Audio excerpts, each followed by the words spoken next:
The First Blood, Banja Luka, 1994.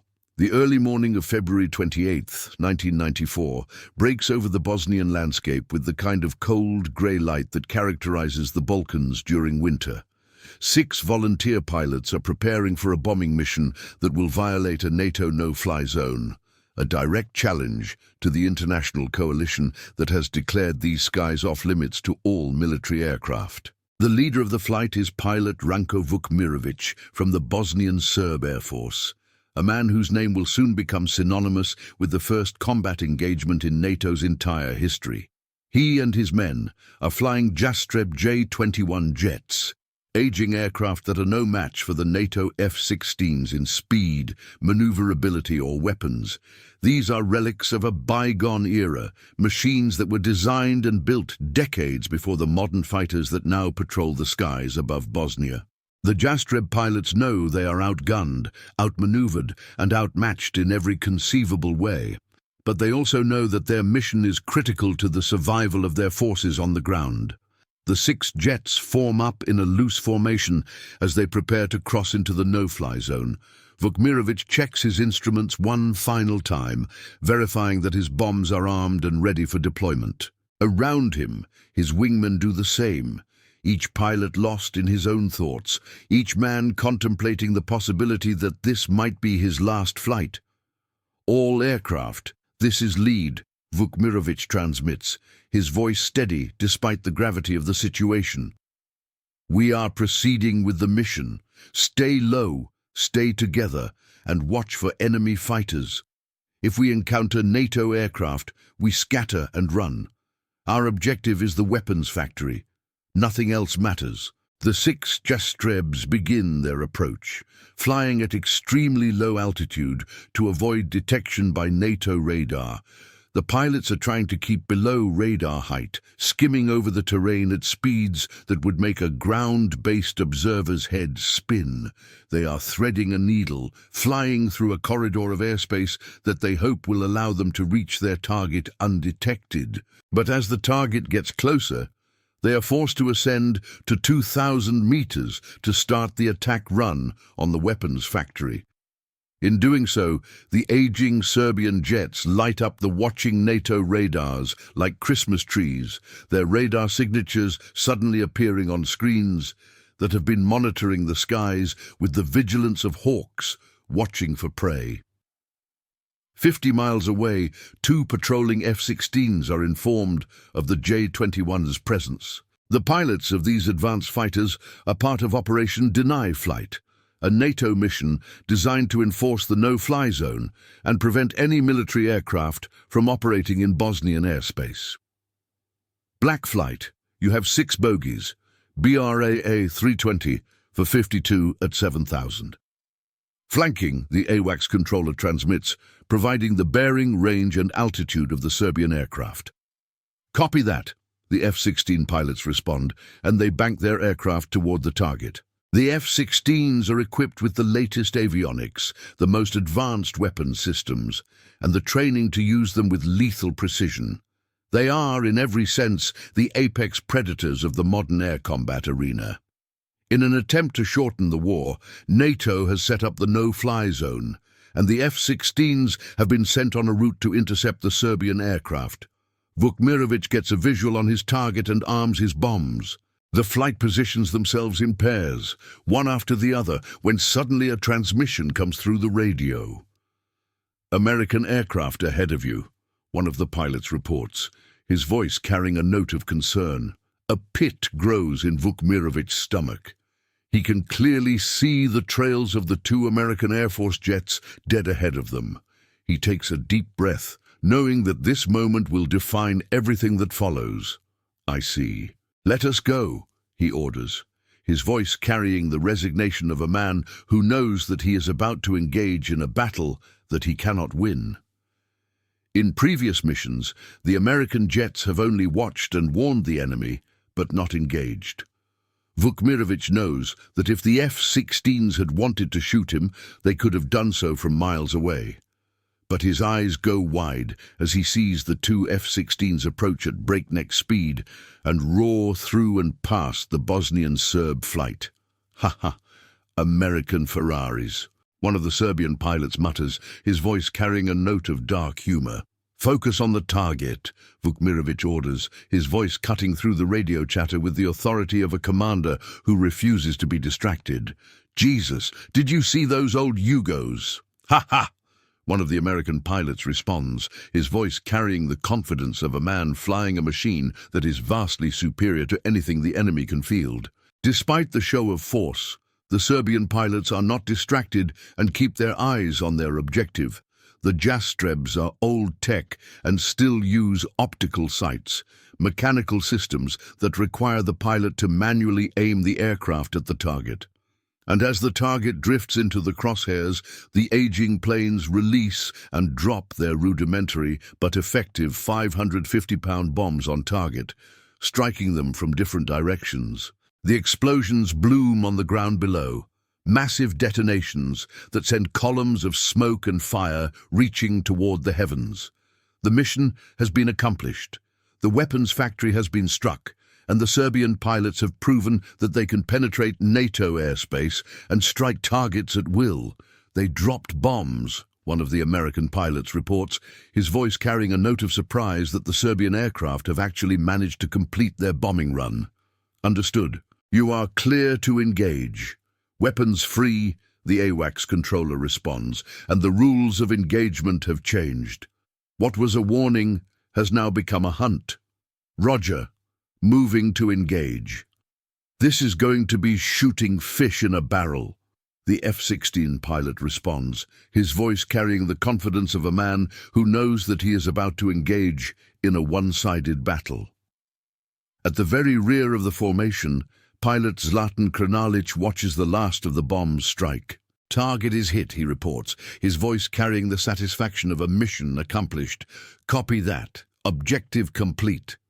Turn for home, Vukmirovic orders, and the 6 J-21s turn back toward their airbase.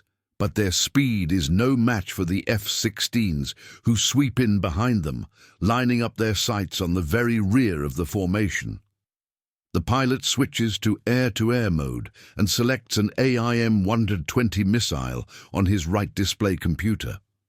On his head-up display, a box designates the target. The F-16 pilot gets a lock and presses the weapon's release button. Fox 3, he transmits, and the missile fires off from the wingtip. The AIM-120 AMRAAM radar-guided missile fires and locks onto the running J-21's radar signature, rapidly approaching its target. Kranalic is scanning the skies for the Americans when he sees an enormous flash. He wonders if he has been hit, but then he sees the explosion on his wingman's left wing, immediately shredding half of it off. "The Americans are behind us!" Kranalic shouts into the radio, his voice carrying the urgency of a man who knows that death is approaching. "Scatter! Run!" Vukmirovic orders, and the 5 remaining J-21s turn over and dive for the ground. One of the F-16s gives chase, following them all the way down into the valleys between the Bosnian hills. Each pair of J-21s goes its own way, leaving Kranalic completely on his own. He frantically looks over his shoulder as he flies through the terrain, catching the terrifying sight of an American fighter hot on his heels. The F-16 is closing the distance with every passing second, its superior speed and maneuverability making the chase seem almost unfair. "He's on my tail," Kranalic transmits, his voice tight with fear and adrenaline. "Fox 2, the F-16 pilot responds, and he fires an AIM-9 Sidewinder heat-seeking missile. It locks onto Kranalic's hot engines and chases him down across the sky. Kranalic, flying low, skims over some electrical transmission wires. The missile explodes near the wires and his tail, cutting part of his vertical stabilizer, but he is still flying. "I am hit. I cannot shake him off," Kranalic reports, his voice carrying the desperation of a man who knows that his aircraft is damaged and that he is running out of options. He reports his situation, but finds his radio completely dead. Alone and vulnerable, Kranalic looks over his shoulder, expecting a second impact at any moment. But instead, he sees the F-16 turning away, its pilot apparently satisfied with the damage inflicted or perhaps running low on fuel. Krnalich, respond! Vukmirovich calls out, his voice carrying concern for his pilot. They got him! Keep going! Another pilot responds, and the remaining Serbian aircraft continue their desperate flight toward home. Back with Vukmirovich, he and his wingmen push their aircraft to their limits, racing through the valleys. But the F-16 relentlessly closes the distance. The American pilot is determined to add another kill to his tally, another victory in what is shaping up to be a one-sided engagement. Fox 3, the F-16 pilot announces, and he releases another AMRAAM missile which rockets toward its target. Vukmirovich is still looking across the sky to catch a glimpse of an enemy fighter when the missile flies in and disintegrates his wingman. The Yastreb explodes into flame and scrap, a violent end to a brief but intense engagement. Pesic is down. The American is on me, Vukmirovich shouts, and he breaks into evasive maneuvers once again as the F-16 fires another missile. It slams straight into his engines. The explosion shreds the fuselage, and flames pour out of the holes. "I am hit! I am on fire!" Vukmirovich transmits, his voice carrying the desperation of a man whose aircraft is dying around him. He wrestles the dying aircraft, pulling hard on the stick and willing it to ascend as it burns all around him. As flames engulf the cockpit, Vukmirovich pulls the canopy emergency handle and ejects. The F-16 roars past as Vukmirovich parachutes safely down, his aircraft tumbling away into the distance, a burning coffin falling from the sky. The F-16s continue toward the next pair of targets. They swap positions, with the covering F-16 diving into action, armed with a fresh set of missiles. But their fuel is running low, and in a few minutes they will be forced to turn back. Approaching bingo fuel. 2 bandits trying to escape. I may be able to get one shot, the F-16 pilot transmits. Roger that, the AWACS controller responds. South of the F-16 pair, Vukmirovich and his wingman Goran Zaric have been forced to hear their friends taken down one by one in rapid succession. Any hope they have is crushed by the sight of an F-16 appearing over the hills behind them. "Behind us!" Zaric shouts, his voice carrying the alarm of a man who knows that death is approaching. The pair break formation as the American jet sweeps in. With just enough fuel left to make it back, the F-16 gets a lock. "Fox 2, the pilot transmits, and he fires a Sidewinder missile. Vukmirovich sees the missile launch off the rail and turn toward him. He turns hard, trying to outmaneuver it, but it is no use. It rapidly approaches from his right and explodes just off his wing. He is stunned, but the fragmentation does no significant damage.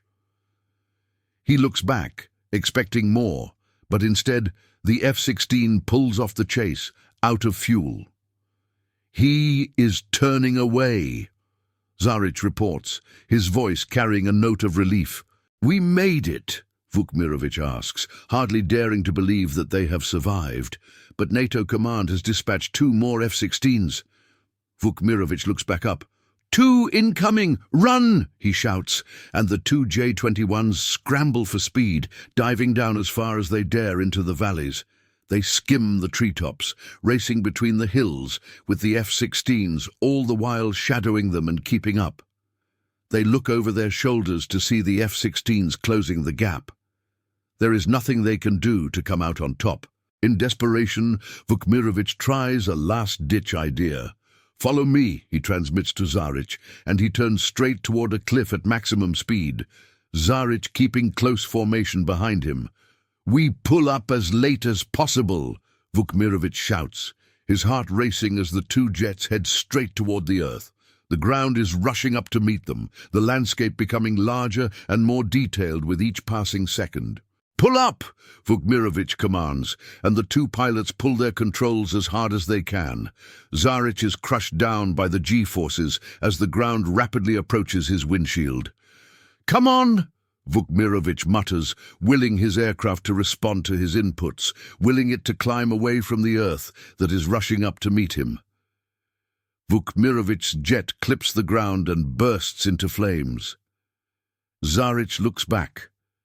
There is no parachute. "No, no!" Zaric shouts, his voice carrying the anguish of a man who has just watched his leader die. The F-16s burst through the smoke, still in pursuit. Zaric pulls back into a dive, rushing to use the terrain as cover, but they are far too close. "Fox 2!" the F-16 pilot announces, and he fires another missile. The missile closes the gap and explodes into Zaric's tail. His fighter bursts into flames, and he loses all control. He releases the canopy and ejects, but he is far too low. The parachute has no time to open, and he falls into the fireball of his own crashed jet. Splash one. There is another bandit on the radar. "Engaging," the F-16 pilot transmits, his voice carrying the cold professionalism of a man engaged in the business of war. The F-16s leave the scene and catch up to another J-21 flying low over the countryside. It is Krnalich, limping his damaged jet home to safety. He is keeping an eye on his gauges when the F-16 roars past. He's filled with dread and immediately pulls on the stick. His only plan is to gain enough altitude to eject before the American can finish him off. The F-16 gets behind him, and he grabs the canopy emergency handle. But then the F-16 pulls up alongside, matching his speed. He locks eyes with the enemy pilot. The American salutes him and flies away. Out of the 6 Jastreb pilots that volunteered for that dangerous mission, 3 never returned home. Krnalich would later say, "I do not have any bad feelings towards the American pilots. We had our task, they had theirs." This event is usually referred to as the Banja Luka incident and represents the first NATO combat engagement in its entire history. Robert Wilbur Wright was credited with 3 victories, the highest score by a USAF pilot in a single mission since the Korean War, while pilot Stephen Yogi Allen was credited with 1 victory. The significance of this engagement cannot be overstated. For the first time in its history, NATO had engaged in actual combat operations. The alliance that had been formed to deter Soviet aggression during the Cold War had now fired its weapons in anger, had now taken lives in pursuit of its political objectives. The pilots involved in this engagement would carry the weight of this moment for the rest of their lives. They had participated in something historic, something that would be studied in military academies for generations to come. They had proven that NATO was willing to use force to enforce its will, and they had demonstrated the overwhelming superiority of modern Western military technology over the aging aircraft of their adversaries. The Banja Luka incident would serve as a precursor to the larger air campaign that would follow. A campaign that would eventually lead to the end of the Bosnian War and the establishment of a fragile peace in the region. But on that cold February morning in 1994, as the smoke cleared and the surviving pilots made their way home, none of them could have known the full implications of what they had just participated in. The Ghost in the Storm. Belgrade, 1999. The night of March 27, 1999, descends upon the Serbian landscape like a predator stalking its prey. Above the turbulent clouds that churn across the darkness, a solitary aircraft cuts through the tempest with the precision of a surgeon's blade. This is no ordinary machine. It is the F-117 Nighthawk, the most advanced stealth bomber ever to grace the skies of warfare. Inside the cramped cockpit, Lieutenant Colonel Darrell Zelko grips the controls with the calm determination of a man who has trained his entire life for this singular moment. His mission is audacious, perhaps even suicidal. Penetrate deep into enemy territory, locate the Serbian Air Force Command Center in the heart of Belgrade, and obliterate it before vanishing back into the night like a phantom. The Nighthawk's sleek, angular fuselage has been engineered to bend light and radar waves around itself, making it appear on enemy screens as nothing more than a tennis ball floating through the ether. For years, this technological marvel has operated with impunity, striking targets across the Balkans without a single loss. But tonight, something feels different. The weather is treacherous, the political stakes are astronomical, and Željko knows that one mistake, one miscalculation, could transform him from hunter into hunted. As he approaches the Serbian border, his radio crackles with the voice of command. The F-16 Viper escorts that were supposed to shadow his every move are being ordered to turn back immediately. The weather has deteriorated beyond acceptable parameters, and the decision has been made at the highest levels. Željko will fly this mission alone. No wingman, no support, no safety net. The realization settles over him like a heavy blanket, but his training takes over. He is a ghost, he reminds himself, invisible, untouchable. Below, on the rain-soaked earth of Serbia, a different kind of preparation is underway. Lieutenant Colonel Zoltan Dani commands an anti-aircraft missile battery that has been positioned with surgical precision. Dani is no ordinary soldier. He is a hunter of phantoms, a man who has studied the Nighthawk's capabilities with the obsession of a chess grandmaster analyzing an opponent's every possible move. Serbian intelligence has warned him that American aircraft are coming tonight. They have given him coordinates, vectors, and timing. Dani has positioned his P-18 early warning radar to sweep the skies at the lowest frequencies, frequencies that conventional wisdom says cannot penetrate stealth technology. But Dani does not believe in conventional wisdom. "Sweep the skies," Dani commands, and his radar operators spring into action. The ancient Soviet equipment hums to life, its screen immediately flooded with false signals, clouds, rain, atmospheric interference. It is a cacophony of noise, a digital blizzard that would drive most men to despair. But Dani's eyes are sharp, his mind sharper still. He leans closer to the screen, studying the chaos with the intensity of a man reading tea leaves for prophecy. Then he sees it, a single dot, impossibly small, moving through the masses of electronic noise. A dot that shouldn't exist, a dot that is moving directly toward his position. "I see it," Dani whispers, his voice carrying the weight of revelation. The ghost is here. Above, Željko's Nighthawk screams through the night, its computer systems preparing the bombing run with mechanical precision. The target is locked, the coordinates verified, the payload armed. Everything is proceeding according to plan. His instruments glow softly in the darkness, casting his face in an ethereal blue light. He is moments away from striking a blow that will echo through the corridors of power in Belgrade. But Dani has already made his decision.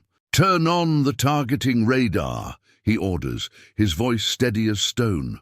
The more sophisticated radar system comes to life, designed to guide the missiles to their targets with lethal accuracy. The screen remains dark, empty, devoid of the ghost he knows is out there. Seconds tick by like heartbeats. 10 seconds, 15, 20.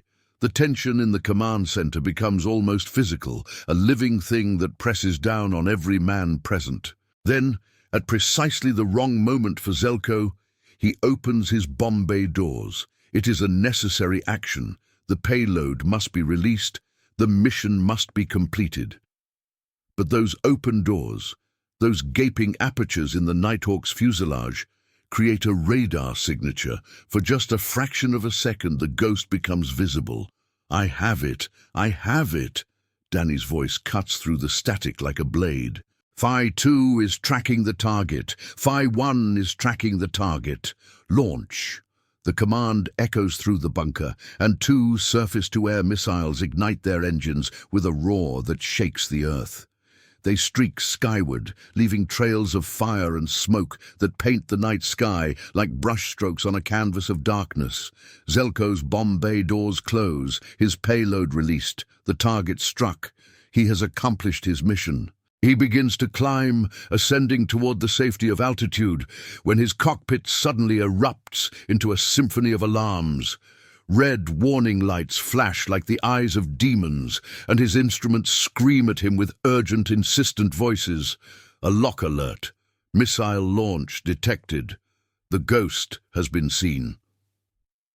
Through his canopy, Zelko catches sight of them, two brilliant points of light cutting through the darkness, growing larger with each passing millisecond. The missiles are coming directly at him, and there is nowhere to hide. The F-117 has no chaff dispensers, no electronic countermeasures, no defensive systems beyond the pilot's own skill and instinct. Everything depends on his ability to maneuver, to outfly the weapons that are pursuing him with the single-minded determination of a predator that has finally caught the scent of blood. He pulls back hard on the stick, and the Nighthawk's nose rises sharply. The aircraft screams upward, climbing toward the heavens as if seeking sanctuary in the clouds themselves. The G-forces crush him into his seat, and his vision begins to tunnel, the edges of his consciousness starting to blur. But he pushes harder, demanding more from the machine and from himself. The first missile passes by his canopy so close that he can see the details of its warhead. It malfunctions, its guidance system confused by the Nighthawk's violent maneuvers, and it streaks past into the night, its purpose unfulfilled. For a moment, Zelko allows himself to hope. Perhaps he will survive this. Perhaps the ghost will escape. But the second missile does not malfunction. It detonates with a flash of brilliant white light, and the left wing of the Nighthawk erupts into flames. The aircraft immediately loses all control authority, and Zelko finds himself trapped in a violent spin that throws him around the cockpit like a rag doll in a hurricane. The landscape spins around him, earth, sky, in a dizzying rotation that threatens to tear his consciousness away from his body.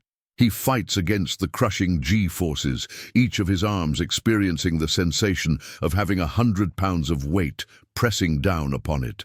His hands move with the deliberate slowness of a man moving through water, reaching for the ejection handles. He pulls with all the strength he can muster, and the canopy explodes away from the aircraft in a shower of fragments. The descent into darkness. The ejection seat rockets out of the cockpit with a violence that borders on the catastrophic. For 1.5 seconds that feel like an eternity, Zelko free falls through the air, strapped to his chair, barely conscious, convinced that the ejection system has malfunctioned and that he is still trapped inside the dying aircraft. The world spins around him in a blur of sensation and terror. Then, with a jolt that feels like being struck by lightning, his parachute deploys. The violence of the spinning wreck is replaced by an almost supernatural silence. Zelko hangs beneath his parachute, breathing heavily, his heart hammering against his ribs like a caged animal desperate for escape. He is alive.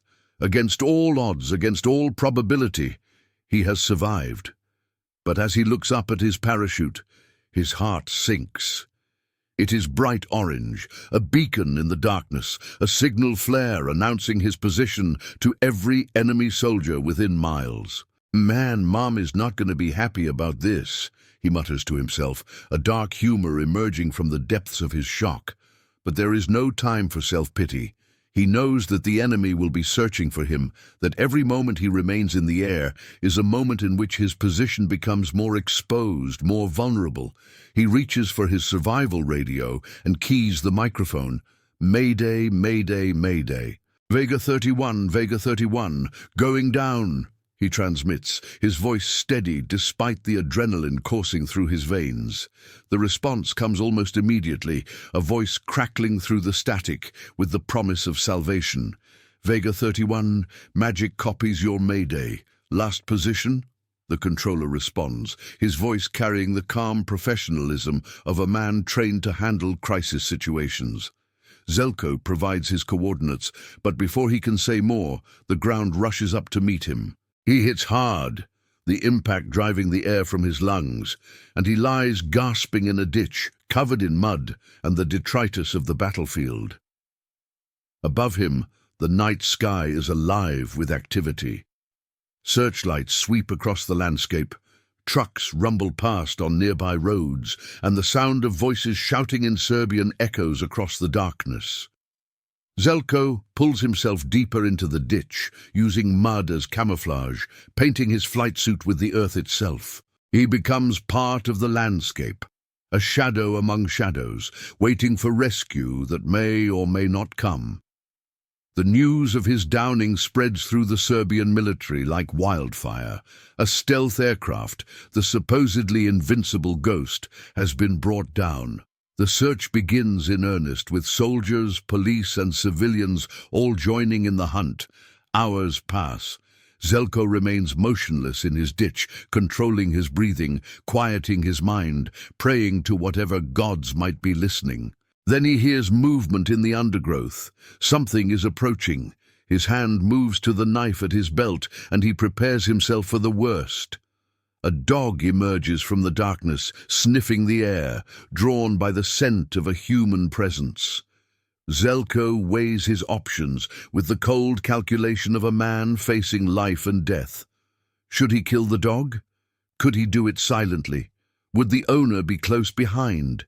He makes his decision in the space of a heartbeat. He will spare the dog, reasoning that if he kills it, the owner will surely follow. The dog sniffs closer, its nose nearly touching Zelko's face, and then, inexplicably, it turns and bounds away into the darkness. The radio crackles to life. Sandy 01, Vega 31, over. Zelko's eyes go wide. They are here. The rescue team is coming. But the situation is desperate. The infrared strobe that should guide them to his position fails to activate. The helicopter cannot see him. He curses his luck and reaches for his backup, a flare. It is far from subtle, far from safe, but it is his only option. Zelko makes his decision and pops the flare. Bright light spills across the landscape, illuminating the area with the intensity of a spotlight on a stage. The flare marks his position for the rescue helicopter and for the enemy alike. In the distance, flashlights from enemy patrols all point toward the light, converging on his location like moths drawn to a flame. But then another transmission crackles through the radio. "Snuff your flare, it blinds our night vision." Thinking quickly, Zelko rushes to grab the flare and dunks it into the mud, extinguishing its light just as the rescue helicopter comes in to land directly in front of him. An American rescue team emerges from the aircraft, and Zelko stumbles toward them, his legs barely supporting his weight. "How are you feeling, sir?" one of the rescuers asks, his voice carrying genuine concern. "Great! Now let's get out of here," Zelko responds, and together they rush toward the helicopter. The field is blasted with wind as the aircraft rises into the air, climbing away from the landing site with just seconds to spare before enemy soldiers spill over the spot where Zelko had been hiding. As the helicopter climbs higher, carrying Zelko away from the chaos below, he allows himself to breathe. He is alive. He has been rescued. The mission is complete, and he has survived against odds that should have been insurmountable. But as he looks down at the landscape below, he knows that this night will haunt him forever. Somewhere down there, in a command bunker surrounded by celebrating soldiers, Lieutenant Colonel Zoltan Dani is savoring his victory. The Ghost has been brought down. The impossible has been achieved. Years will pass before Zelko learns the identity of the man who shot him down. Years will pass before he understands the full scope of what happened that night. But when he finally does learn, when he finally discovers that Danny and his crew remain the only team in history to have successfully downed a stealth aircraft in combat, Zelko will make a decision. He will seek out his adversary, not with anger or recrimination, but with respect and admiration. In 2011, 12 years after that fateful night, Zelko will finally get his wish. He will meet Zoltan Dani face to face, and the two men will shake hands, two warriors who have faced each other across the divide of war and emerged with mutual respect intact. Dani will tell him, "When it hit, it felt very good, like scoring the winning goal in a football match."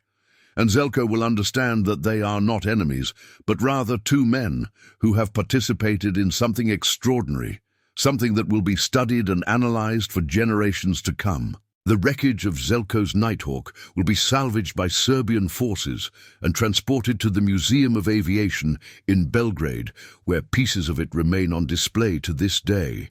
A testament to the night when the ghost was finally seen, when the impossible became real, and when two men on opposite sides of a conflict proved that honor and respect can transcend the boundaries of war itself. The Desert Joust. Iraq, 1991. The morning of January 19, 1991, breaks over the Iraqi desert with the kind of brutal clarity that only the Middle East can provide. The sun rises like a burning eye, casting long shadows across the sand and illuminating the vast expanse of Operation Desert Storm. Somewhere in the sky above this desolate landscape, two F-15C Eagle fighters are carving through the air with the grace and power of predators at the apex of their hunting prowess. Captain Cesar Rico Rodriguez grips the controls of his aircraft with the confidence of a man who has trained for this moment his entire life. His wingman, Captain Craig Mole Underhill, flies in formation beside him, their two jets moving as a single organism. A unified force designed to protect the bombing formations that are currently striking targets near Baghdad.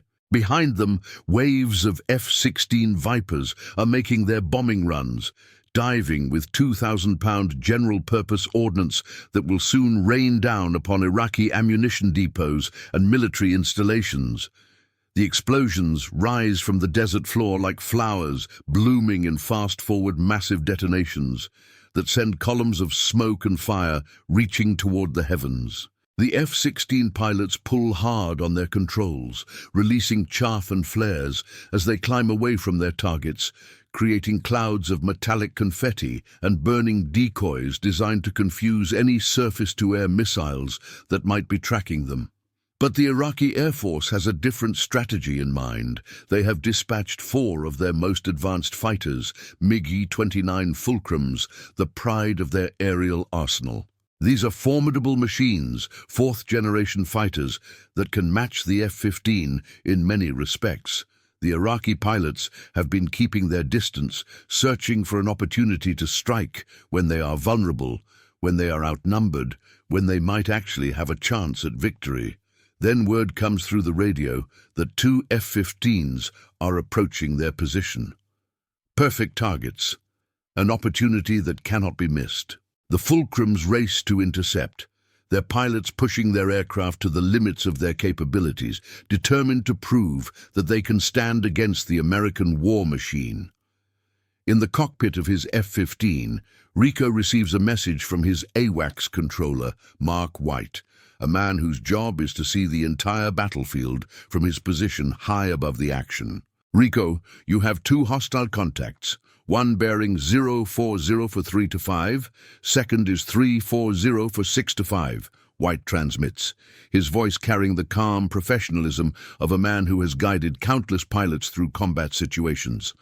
Roger, we'll take the 040, Rico responds, choosing the most threatening target and turning his aircraft to engage. The F-15's front-facing radar detects the contact, and it appears on his screen as a small blip, a digital representation of a real aircraft carrying real pilots with real intentions to kill him. But it is not the only warning. On another screen, a 29 appears, the designation for a MiG-29.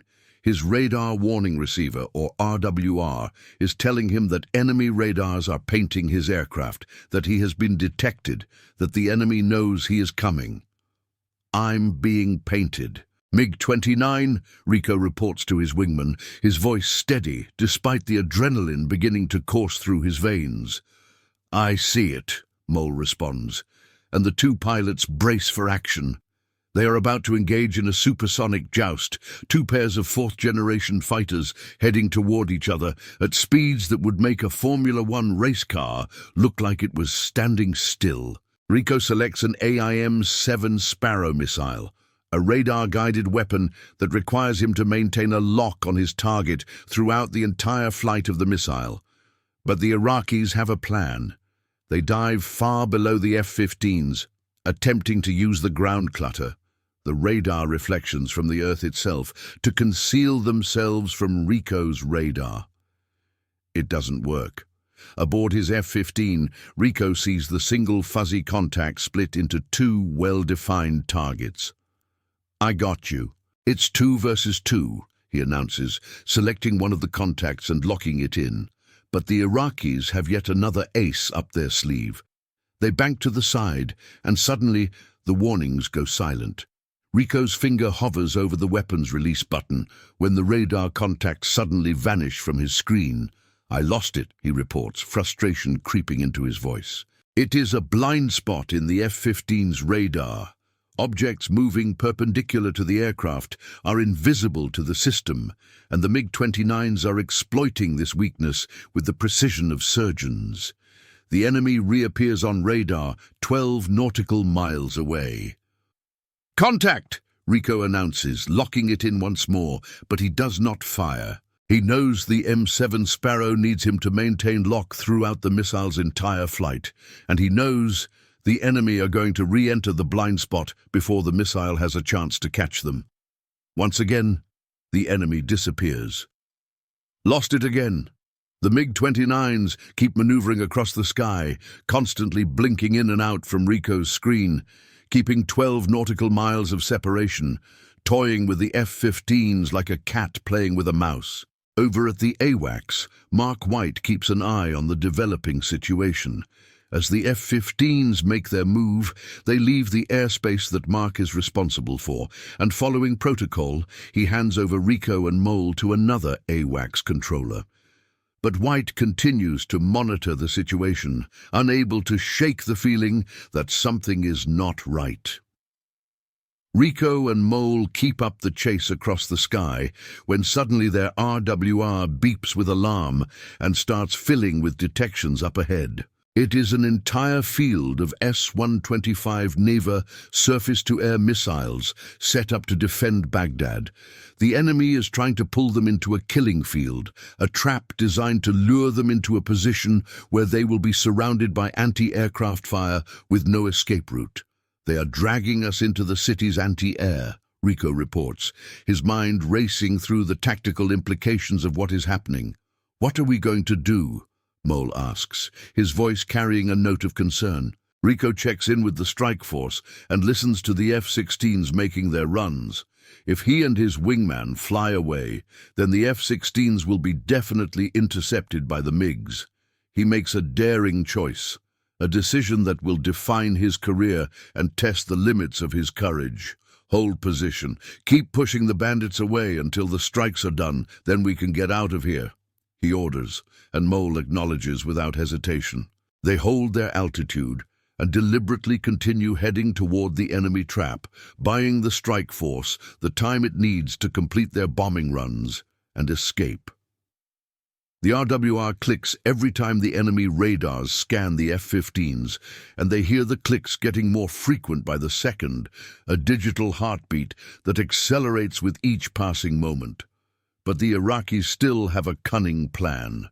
They know the Americans can see the missiles. They are not the trap. They are the distraction. A third MiG-29 charges toward the F-15s from their left side, out of view from the F-15's front-facing radar, and with its own radar turned off so as to not appear in the F-15's RWR. The Iraqi pilot is flying blind, relying on radio guidance from ground controllers to bring him into firing position. Despite the fight no longer being in his area of responsibility, Mark White continues to take glances at the developing situation on his screens. He sees the new enemy approaching the scene and immediately realizes the danger. But for some reason, the F-15s are not evading the incoming contact. They keep flying straight, even as the bandit gets within 18 nautical miles, well within the range of the R-27 missiles that the MiG-29 is carrying. White gets nervous. 16 miles and there is still no reaction from the F-15s. He thinks about saying something on the radio, but he worries that if he disturbs them in the middle of battle, he could make the situation worse. 15 miles and still no reaction. 14 miles. White decides to act. Pop-up contacts. 330 degrees for 13 miles, he transmits, his voice cutting through the static with the urgency of a man who knows he is delivering information that could mean the difference between life and death. It is right in the nick of time. Rico hears the call and instantly drops his fuel tanks and pulls hard toward the new contact, with vapor covering his wings as the aircraft approaches its maximum G loading. The moment his nose points toward the incoming fulcrum, it appears on his radar. Bogey, 8 miles out, Rico reports, his voice tight with concentration, just 8 miles away, well inside the range of each other's missiles. At the same time, the Iraqi pilot, flying blind without his radar, is informed the Americans are right in front of him. "You're in range," his ground controller transmits. "Engaging," the Iraqi pilot responds, and he turns on his radar. Rico appears on his screen instantly, and with this act, the ominous 29 appears on Rico's RWR. The two cutting-edge fighters are now aware of one another, and they are approaching at supersonic speeds. The moment of truth. Rico selects the target on his display and locks it in, but he does not fire. The rules of engagement are explicit and unforgiving. All contacts detected within 10 miles must be identified visually in case it is a friendly F-117 Nighthawk. Even with the 29 on the RWR and the imminent danger, Rico holds fire and orders Mole to run friend or foe identification on the contact. But there is no time. The Iraqi selects Rico's aircraft and locks him. Rico's RWR screams with a lock alert, a sound that every fighter pilot knows means death is approaching at supersonic speed. "I'm getting spiked!" Rico shouts, and he immediately turns upside down and dives, releasing radar-reflective chaff in a desperate attempt to confuse the enemy's guidance system. "I'm getting low. The terrain will confuse its targeting system," he transmits, but it doesn't work. The RWR continues screaming in his ear, warning him of impending doom as he races down from 30,000 feet at the speed of sound. Rico whips his head left and right, desperate to spot the enemy, to get a visual on the aircraft that is trying to kill him. Mole locks the target, his finger hovering over the weapons release button as he runs an identification procedure with the help of intelligence aircraft. The seconds feel eternal as they finally clear him to engage. "Fox 1!" Mole shouts, and the AIM-7 Sparrow shoots off from under the F-15 in a plume of smoke. Rico sees it streak across the sky, the smoke trail passing between his tails. He follows the smoke trail with his eyes and finally sees the MiG-29 aiming his nose down toward him. But it never gets to fire. The Sparrow rushes in and strikes it square on the nose. There is a giant flash, and the MiG-29 disintegrates, tearing apart into a black smudge of oil and parts, a violent end to a brief but intense engagement. "Splash 1," Mole reports, his voice carrying the weight of what has just transpired. A wave of relief washes over Rico as he pulls out from the dive, at just 500 feet high, so low that he can see individual features on the ground below. But over at the AWACS, White can see it is not over. "Second group north, 10 miles!" White transmits and Rico scans the skies. He considers turning away. By now, the strike package of F-16s is already heading home, so they have no reason to hang about. But the enemy is too close for comfort. They could be shot from behind. They need to fight. Rico turns north, and the enemy appears on his screen. It is just beyond 10 miles, so he is clear to shoot it down. He runs an identification procedure, and it comes back as hostile. He selects the contact on his radar screen and locks the target. In the enemy plane, the Iraqi hears the lock alert, and he breaks into a sharp, evasive maneuver, but it makes no difference. Rico's lock holds strong as his finger hovers over the button. "He lights up as a diamond on my scope," Rico reports, describing the radar return he is seeing. "Say again?" Mole asks, confused by the terminology. "It goes from a solid radar contact to a diamond, which tells me he is friendly," Rico responds, and Mole's systems have identified the contact as a friendly aircraft. In that moment, Mole is overtaken by a cold sense of dread. But Rico is confident. It has to be another MiG, but he needs to prove it with his eyes. The two prepare for the fight. Rico elects to identify the target, and Mole gets ready to take the shot. Rico races toward the enemy, which is coming straight toward and above him. He keeps low, letting the bogey get closer. Then he pulls up, engines burning at full throttle. He can see the belly of the bogey right in front of him, but it is still hard to tell what it is with the bright sky as background. He holds his F-15 in its path until he gets close enough to see clearly. Rico's F-15 roars within 50 feet of the bandit, and as he does, he finally gets a good view of the enemy's top side with its green camouflage, which is proudly displaying the Iraqi flag. "It is a MiG-29, Rico announces, and he makes a wide turn left as he soars over the MiG. Looking down through his canopy, he sees the MiG performing a flat turn left, holding his altitude. In that instant, he spots an opening, and the fancy shooter-eye formation goes out the window. It is a dogfight now, a primal contest of skill and courage. He turns upside down and pulls hard on the stick, cutting into the MiG's circle. He is crushed by 10 Gs of force, pushing the F-15 to its limits. He sees the MiG roar past in front of him, and he pulls hard left to follow. Rico sees the MiG flying away, but he knows he has the advantage. The MiG pushes down, trading altitude for speed.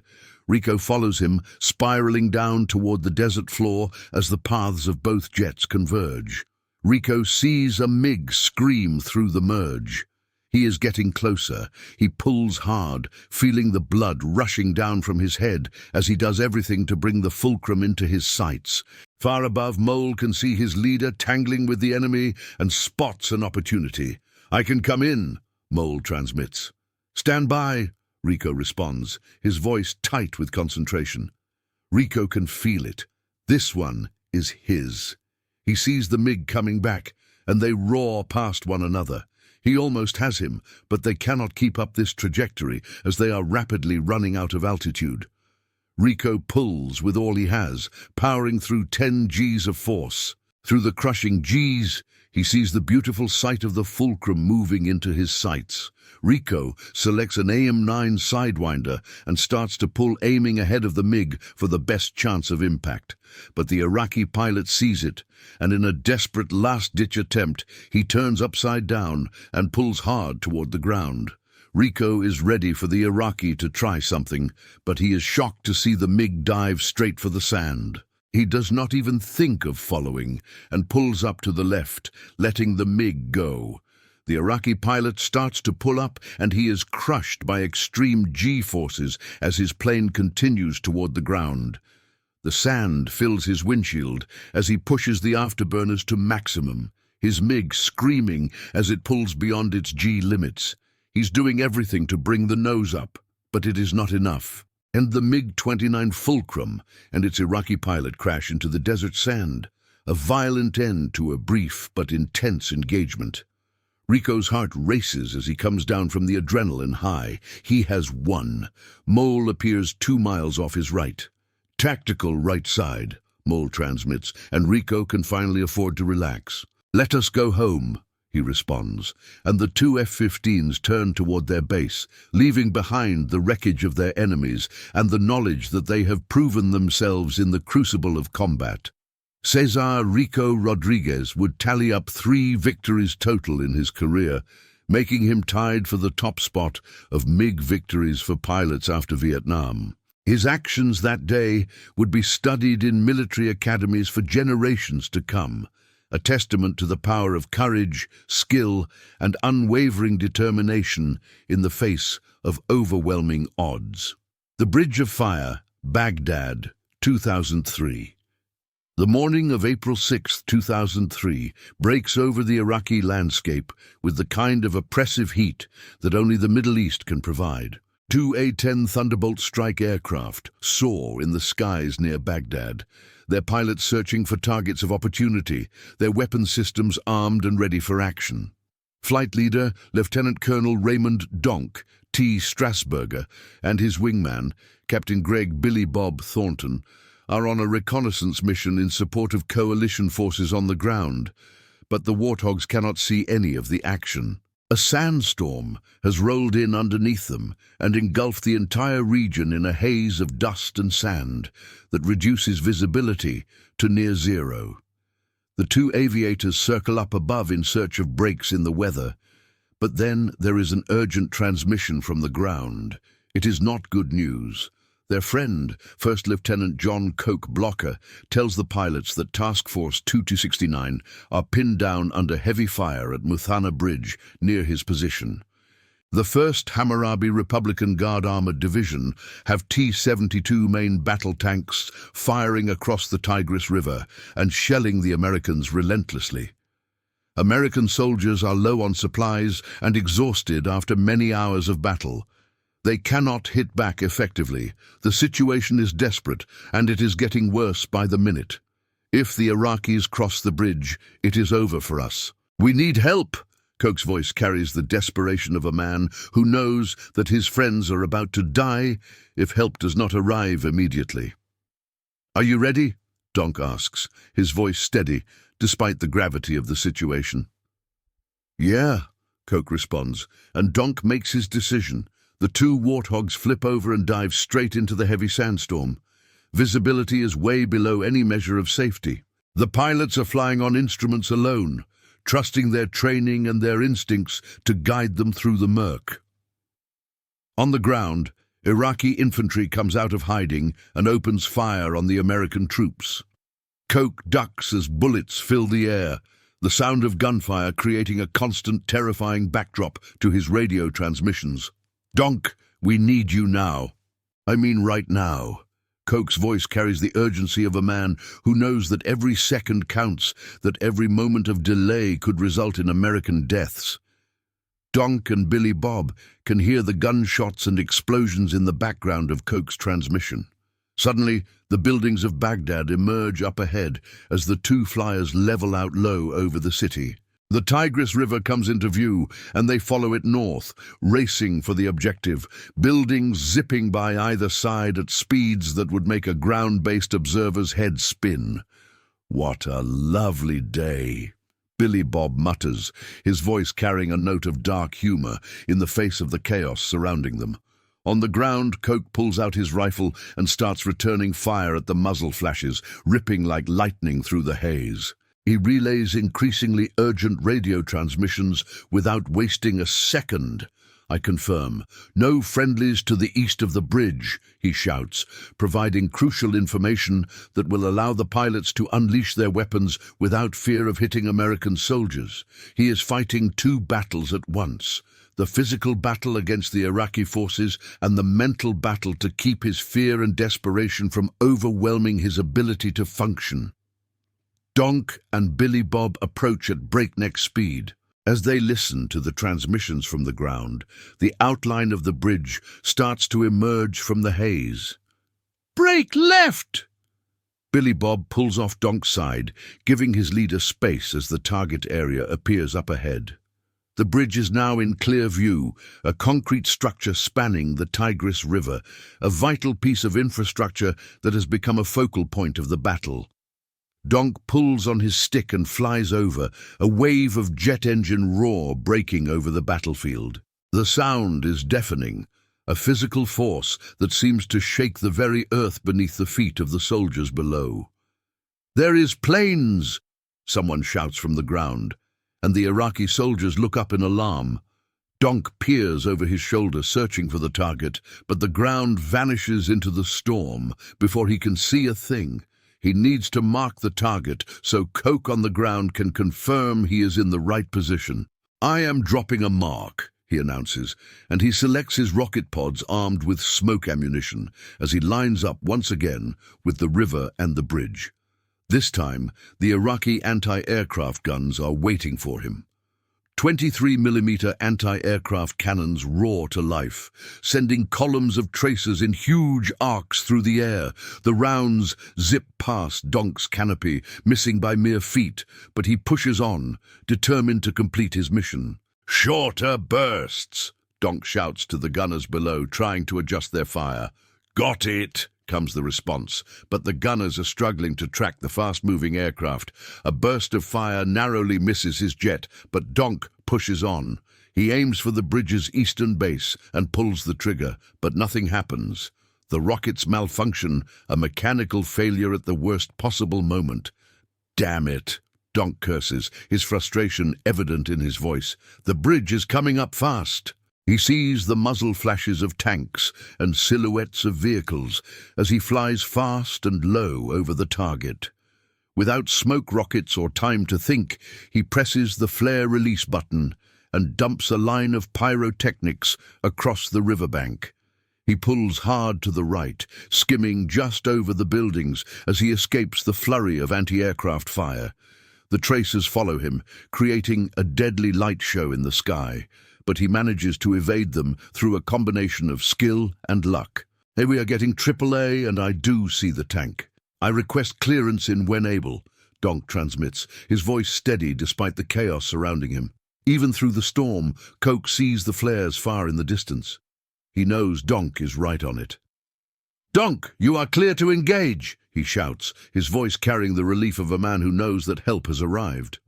"Copy, clear to engage," Donk responds, and he turns back around, this time armed with real firepower. The GAU-8 Avenger cannon, mounted in the nose of his A-10, is one of the most devastating weapons ever created. A rotary cannon that fires 30mm armor-piercing rounds at a rate of 3,900 rounds per minute. Iraqi AAA gunners frantically search the hazy skies for the source of the jet engine roar, as the menacing figure of Donk's Thunderbolt appears in the distance. The poor visibility makes aiming the hand-cranked guns extraordinarily difficult. Streams of tracers rise toward Donk and chase him across the sky, zipping by mere feet from his aircraft. But Donk is unfazed. He spots the enemy through the hail of lead, tanks and armored personnel carriers firing across the river. He sees a BMP charging for the bridge, a tracked vehicle carrying Iraqi soldiers toward the American positions. Donk fixes his reticle directly on the target and pulls the trigger. The terrifying signature groan of the GAU-8 menaces the battlefield, a sound that has become synonymous with death and destruction. The armor-piercing rounds tear through the BMP, reducing the personnel carrier to scrap metal and twisted wreckage. Donk soars just over the enemy as he pulls the nose up and turns west toward Allied lines, followed by columns of anti-aircraft fire. "I have tanks on the circle, Bob," Donk shouts to his wingman, identifying additional targets for engagement. Donk's dash suddenly erupts with warning lights. He thinks he has been hit. His heart rate spikes, and he immediately begins to assess the damage. Donk flies away from the action as he diagnoses his aircraft, testing the controls and checking his systems. The plane is flying normally, fuel is not leaking, and the engines look healthy.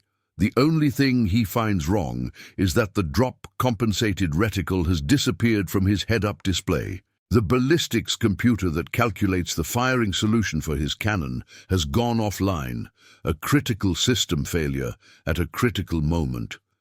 He clears the master alarm and attempts to reboot the ballistics computer, but it is completely dead. Out of time, he clears his wingman to take his place. Billy Bob does not need to be told twice. "Demob 7-2 in hot from the south," Billy Bob transmits, and he turns his A-10 down through the storm and lines himself up with the river. The battlefield becomes clearer amid the haze, and he lands the crosshairs on his first target, a T-72 main battle tank. The enemy tank is slammed by a deluge of armor-piercing 30mm shells.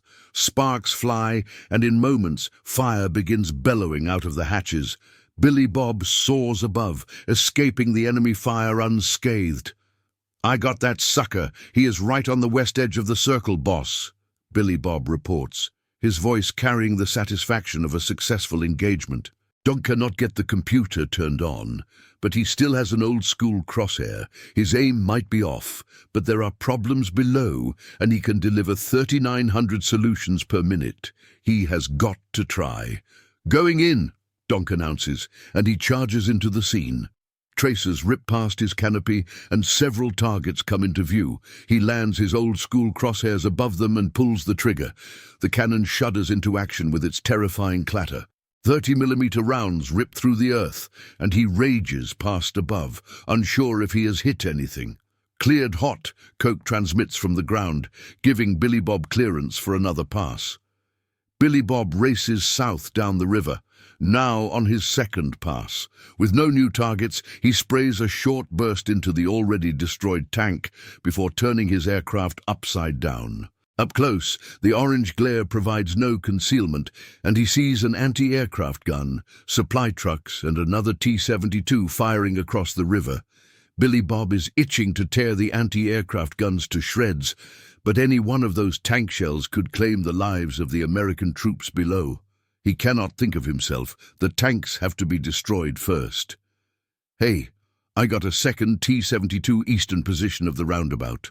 Confirm I am clear back in," Billy Bob transmits, requesting clearance for another attack run. "You are clear back in," Coke responds, and Billy Bob prepares another pass.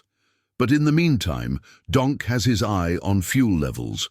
They are approaching bingo fuel, the minimum amount they need to get back to the airfield, but they calculated it on the ground before the specifics of this mission were known. Donk knows they can stay in flight for longer. "I am recalculating bingo," he announces, and he checks the distance to the nearest airbase, doing the math in his head while guiding the aircraft through the storm. Meanwhile, Billy Bob is tracking the river for a third time. He now knows his targets. The area comes into view, and he is greeted by the now irritatingly familiar columns of anti-aircraft fire. "Take more lead on him," Coke shouts from the ground, providing guidance on how to adjust his aim. "Got it," Billy Bob responds, and he presses on, fixing his reticle on the intact T-72. The Warthog's armor-piercing ammunition punches clean through the tank's weak roof.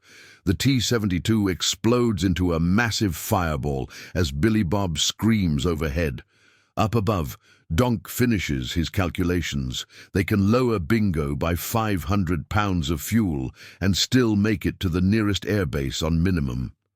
"Revise bingo down by 500, Donk transmits.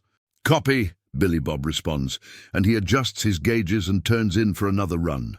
Once again, he races up the river, ready to destroy the supply trucks next. He has no hope of seeing the single soldier on the roof carrying a man-pad, a portable anti-air system.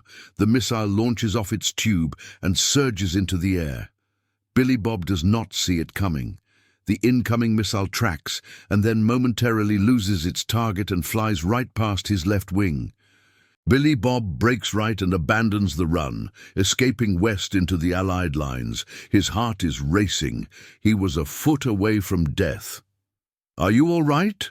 Donk asks, concern evident in his voice. "Yeah," Billy Bob responds, pushing that close call to the back of his mind. He turns around for another run. Once more, bullets zip past his cockpit. They are getting close, but not close enough. The supply trucks come into view, and he pulls the trigger. 30mm fire tears them to shreds, their cargo bursting into flames as Billy Bob escapes the scene. "Got the trucks," Billy Bob reports. "Copy." "I am going in," Donk announces, and he sweeps in for another run. Still without a ballistics computer, he instead selects a Maverick air-to-ground missile and opens its camera on his multifunction display. He needs to select his target, but with the terrible conditions, he can see nothing through the camera. He has to be fast. The target area comes into view, and with it comes the anti-aircraft fire. He holds his course. The targets appear on screen and are approaching rapidly. He quickly moves the selector over to another BMP and launches the missile. It rockets off the rail and makes a sharp turn downwards, slamming into the BMP from above with a burst of flames. The Iraqis are taking heavy losses. Pinned below the oppressive watch of the Warthogs, they pull back from the riverbank to hide amidst the buildings. The American armored forces see the shelling come to an end. Lacking fire support, the Iraqi infantry attack in the rear also starts to retreat. The enemy is pulling back. You are doing a great job, Coke shouts from the ground, his voice carrying the relief and gratitude of a man whose life has just been saved. Relief lifts the pilots, but it is interrupted by the flashes of AAA flying through the air.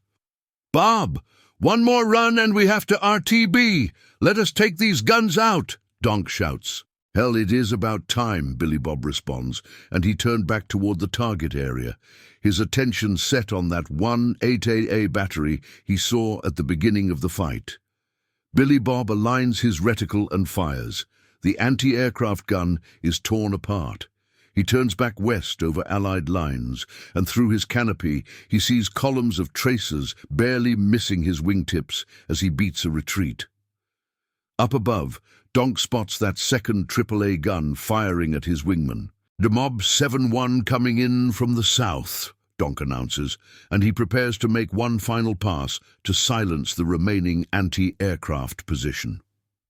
The Armor Clash, Desert Storm, 1991. The morning of February 28, 1991, breaks over the Iraqi desert with the kind of brutal clarity that only warfare can provide. The 2nd Armored Cavalry Regiment charges through the Iraqi border in Operation Desert Storm, a massive formation of armor and firepower moving with the precision of a well-oiled machine. Amidst the stampede of armor, Captain Herbert Raymond McMaster stands proudly atop his M1A1 Abrams tank, leading Eagle Troop into battle. After so much waiting, after months of preparation and training, it is finally showtime. The column of American tanks drives into enemy territory with no resistance whatsoever. Defensive positions are being dealt with by other units, and the poor Iraqi conscripts surrender en masse, their will to fight broken by the overwhelming display of American military might. "Stop showing off," McMaster calls out to his men, a note of humor in his voice despite the gravity of the situation. The 2nd ACR even comes across a group of lone and unarmed Iraqis walking aimlessly across the desert. "Did they just wave at us?" one of the soldiers asks in disbelief, surprised by the friendly gesture from the enemy.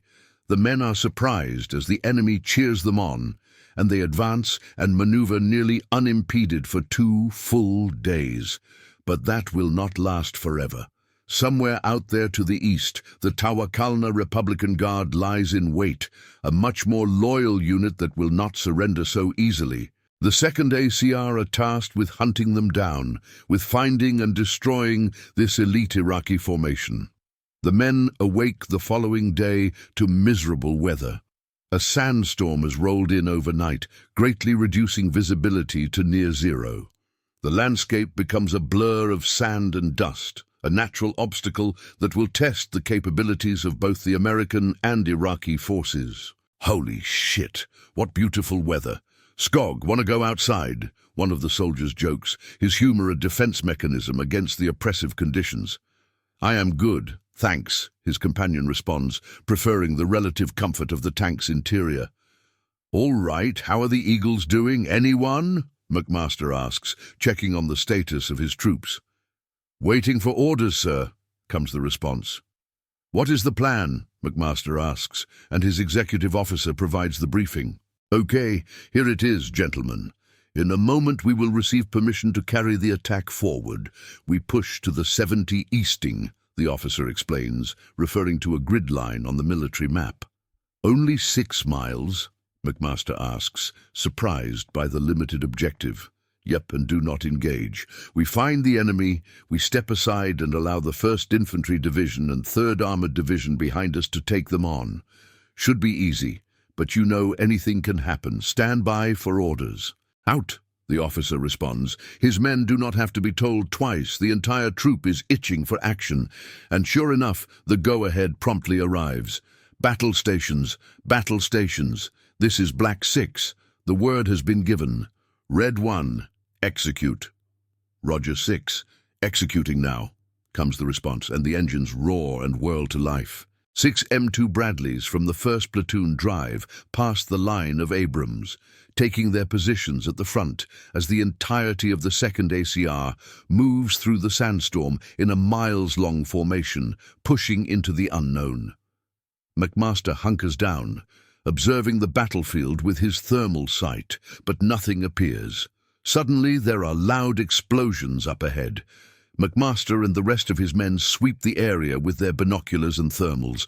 There are no contacts, but they quickly find the source. It is airburst artillery exploding in the air and raining shrapnel all across the ground. McMaster does not need to say anything. All on their own, the Bradleys and Abrams break the line to drive around the area of impact. A sense of pride fills McMaster. His boys are acting exactly as they have been trained. The artillery is evaded and the line reforms as they push on. It is not long before something else catches his eye.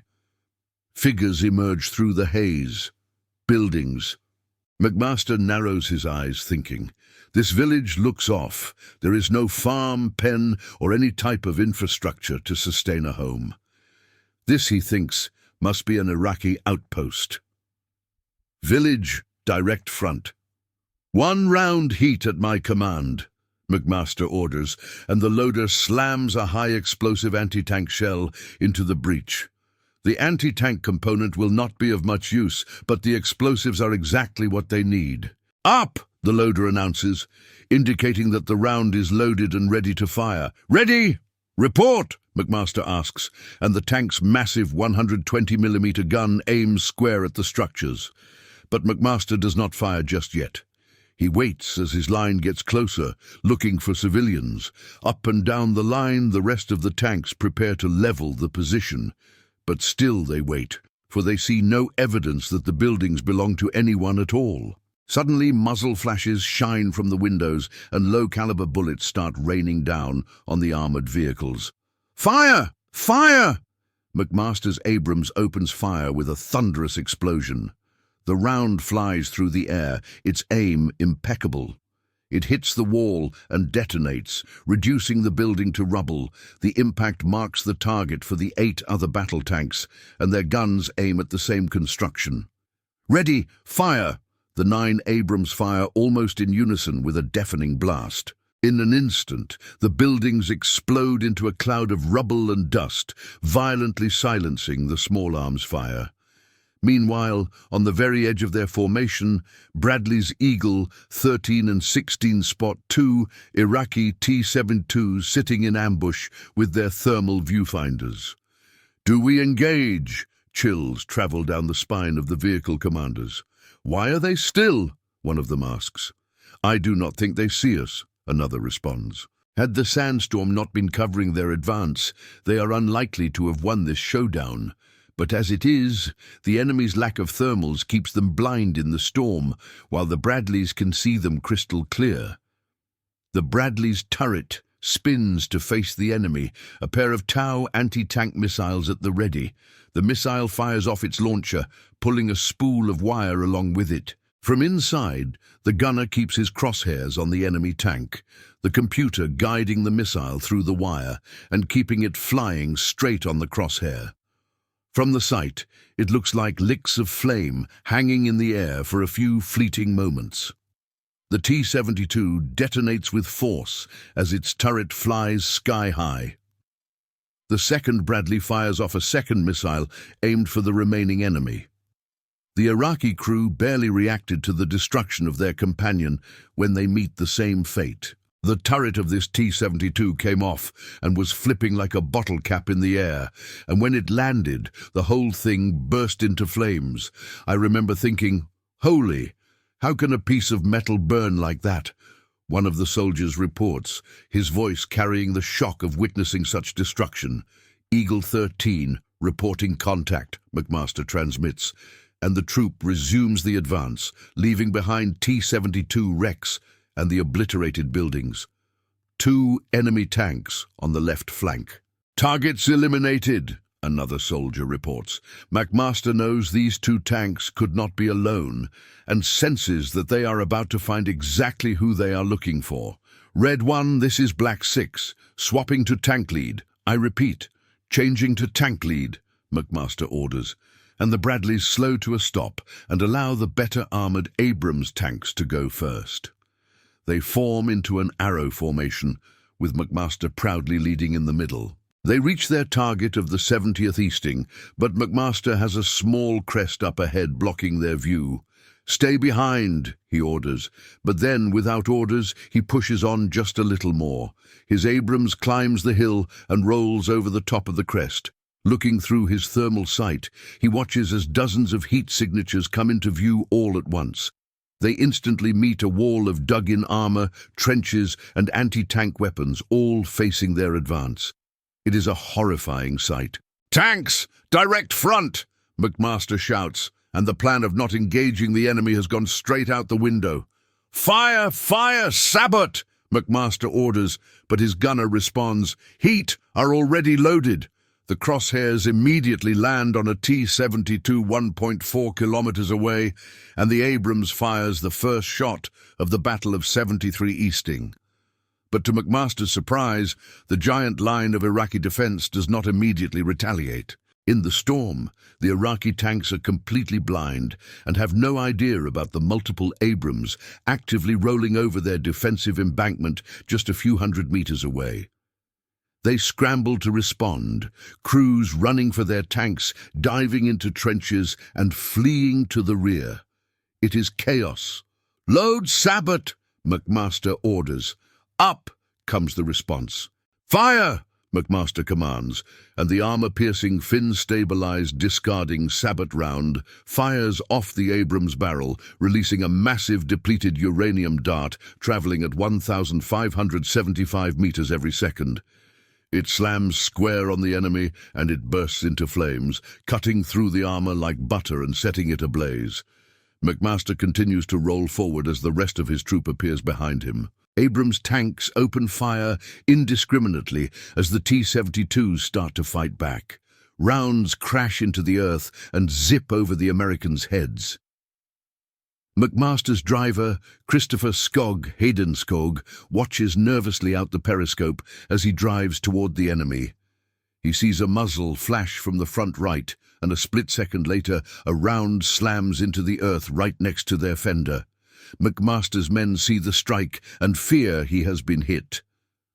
"Black 6! Black 6! Are you hit?" they shout into the radio. "Black 6! Black 6!" The calls continue, but there is no response. Skog spots a second T-72 emerging into the sights of their Abrams. "Hold on!" he shouts, and he turns hard to the left, throwing off everyone in the turret. They gather themselves and resume their positions. "Sir, are you okay?" someone asks. McMaster takes a second longer. He has hit his head on the edge of the cupola, completely missing the radio transmission calling for him. "Black 6, do you copy?" The radio continues to call. With their leader in silence and seemingly having taken a second enemy round, a desperate Red 1 takes the initiative. "This is Red 1. Black 6 is down. I am taking over. Follow my lead," he announces, his voice carrying the weight of command. Listening to this on the radio, Skog calls for his commander. "Sir, get up on the net. Red 1 just took over." McMaster realizes what is happening, and he's quick to clear up the confusion. "This is Black 6. We are alive. I am retaking command," he transmits, his voice cutting through the static with the authority of a man who refuses to relinquish control. Meanwhile, outside is a flurry of sand, smoke, and fire. Enemy rounds keep missing the Abrams as they charge through the desert. On the Iraqi side, everything is in pure chaos. The Abrams roll past the shell-shocked Iraqis, firing round after round into the enemy armor. The Bradleys behind fire their cannons at trenches and infantry, struggling to distinguish between legitimate threats and defeated enemies. Driver Matt Lee follows his unit under fire when a person appears in front of him. Lee slams on the accelerator and steers toward him. The Bradley barrels toward the soldier at speed. The Iraqi is completely disoriented from the darkness of the storm and smoke of the battlefield, unaware as his body rapidly fills Lee's thermal imager. The speeding Bradley roars by inches from the enemy. Lee made a split-second decision and decided that this enemy was not a threat. Elsewhere in the battle, the advancing line of Bradleys are suddenly met with a column of tracers. The bright bullets ricochet everywhere, and two Bradleys focus on the source, a ZSU-23-4 Shilka anti-aircraft gun inside a bunker. They slow to a halt, and the first anti-tank missile rockets off its launcher, zipping across the battlefield. The anti-armor warhead detonates into the bunker, collapsing it. A second anti-tank missile flies in moments after, slamming into the ZSU and setting it alight. Across the line, the Bradley crews operate with incredible bravery. The missiles cannot be fired on the move, so Bradleys have to stop under fire to engage enemy armor. Eagle 31 comes to a halt while staring down the barrel of a reloading T-72. The American gunner fires off his missile and strikes the Iraqi tank, exploding it into a ball of flame, fractions of a second before it can do the same to the Bradley's crew. Meanwhile, another Bradley, Eagle 36, has used up their pair of anti-tank missiles and is still stuck in the middle of heavy fighting. They need more if they are to have a chance against the dozens of T-72s still somewhere out there in the dark. "Tribble, give me some TOWs," the commander shouts. "On it!" Scout Michael Tribble takes the missile tubes stowed in the rear and opens up the roof hatch to reload them, but the launcher is out of reach. "Can you give me the turret on 5950? Tribble asks, referring to the angle needed to reload from the hatch. The turret needed to be rotated to 5950 mils to be able to reload from the hatch, but Tribble hears the response. "Negative! We are stuck like this." The commander cannot place the Bradley in a reloading position. They need the gun and armor facing the enemy. If Tribble is going to reload, he is going to have to go outside and do it. Tribble rushes out from safety. He can hear the hiss of rifle bullets zipping across the air, a few striking the Bradley's armor with loud clangs. But Tribble ignores it all. He discards the old tubes and casings and begins mounting the new ones. He hears the crack of bullets narrowly missing him, but he keeps his nerve at a time where a slip-up is the difference between life and death. The missiles are reloaded and Tribble returns to the machine shouting, "Done, go, go!" With that, the roof hatch closes up, once more protecting Tribble from the chaos outside. The Bradley again lurches to life, charging for combat. Back at the front, the battlefield gradually calms down. Bradleys still fire their cannons amidst a flurry of small arms fire, clearing out trenches and destroying equipment as the platoon drives through the wrecks of the enemy. McMaster's executive officer comes up on the radio reminding him that 70 easting was the limit of advance, and they are way past it. "I cannot stop. We are still in contact." "Tell headquarters I am sorry," McMaster responds, cutting the transmission and returning to the task at hand. "They have broken through the enemy lines, but there has to be reserves somewhere in this storm. It does not take long for them to find them." "I see them," McMaster announces, spotting a group of enemy tanks with his thermal sights, 17 of them, all in a circle. They have attacked so fast, the reserves have not even had time to get out of their parking spots. McMaster orders all of the troops' Abrams to bear. "Ready? Report," they respond, and they creep up on the enemy. He can clearly see an Iraqi tank commander standing on his hatch. The commander hears the Abrams and looks over his shoulder with an expression of utter horror on his face. "Fire!" McMaster shouts, and in a flash the strength of Eagle Troop is unleashed at the stationary targets. In just a minute, all 17 of the T-72 tanks are reduced to scrap. "Target destroyed," McMaster reports, his voice carrying the weight of what has just transpired. The Bradleys in the rear continued to destroy enemy equipment and ammunition stashes, but the battle was effectively over. Anxiously, McMaster got on the radio to ask one question he feared the answer to. "How many casualties?" "No casualties to report," comes the response, and McMaster allows himself a moment of relief. They had not just won, they had crushed them. In just 23 minutes, this scouting force that was not even meant to engage the enemy had destroyed 50 T-72s, 25 armored personnel carriers, 40 trucks, and a multitude of other vehicles of the Tawakalna Republican Guard without losing a single man or vehicle. McMaster would be awarded the Silver Star for his actions. He is still alive today, and his legacy lives on in the annals of military history as one of the greatest tactical commanders of the modern era. The morning of May 25, 1982, breaks over the South Atlantic with the kind of cold grey light that characterizes these remote waters. Two pairs of Argentine fighter jets roar low over the Falkland Islands, on their way to what could be a one-way mission. They are led by Captain Pablo Carballo, and he and his men are flying old and poorly equipped A-4 Skyhawk jets loaded with bombs. Their mission is audacious and desperate: destroy the British ships HMS Coventry and HMS Broadsword. The Argentinians have captured the Falkland Islands, or the Malvinas, as they call them, and they need to destroy the ships if they are to hold on to them.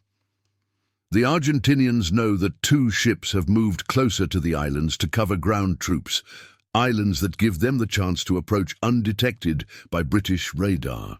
Entering their range, do not climb for any reason, Carballo orders his men, his voice carrying the weight of command and the knowledge that this mission is likely to cost lives. The Skyhawks fly as low as they dare, hugging the contours of the island as they reach the enemy's radar range.